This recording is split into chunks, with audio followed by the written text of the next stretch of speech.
Hello. শুভ নববর্ষ। শুভ নববর্ষ, শুভ নববর্ষ।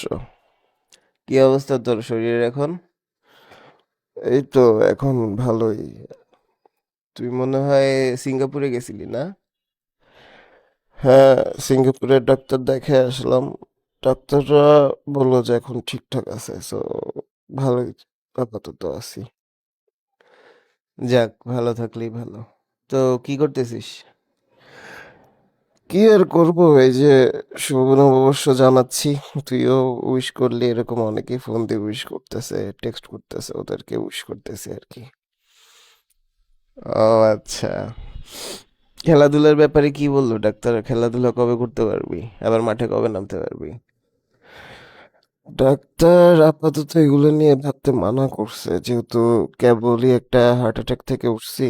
এখন রেস্টে থাকতে বলছে। এটা হয়তো বা 2-3 মাস পরে গিয়ে আমরা এটার ব্যাপারে একটা ডিসিশনে আসবো।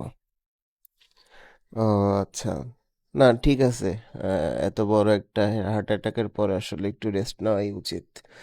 আহ, এমনিতে সবার সাথে যোগাযোগ আছে? মুশফিক, রিয়াদ, মিরাজ, ওদের সাথে কথাবার্তা হয়? হ্যাঁ, কথাবার্তা তো হয়। আমি মাঠে গেছিলাম গত পরশু খেলা দেখতে মোহামেডানের, তো ওইখানে সবার সাথে দেখা সাক্ষাৎ হইলো, অনেকদিন পর কথাবার্তা হইলো। খেলা দেখলাম। মোহামেডান 9 বছর পর আবাহনীর মানে হারাইছে, এটা অনেক দিন পরে। তো ভালোই লাগলো, যেহেতু মাঠে ছিলাম, খেলা দেখলাম নিজের চোখে অনেকদিন পর। হ্যাঁ। ঠিক আছে, তাইলে থাক। আবার একদিন ফোন দিবনে। রেস্ট নে। আচ্ছা, ঠিক আছে। আল্লাহ হাফেজ। আল্লাহ হাফেজ।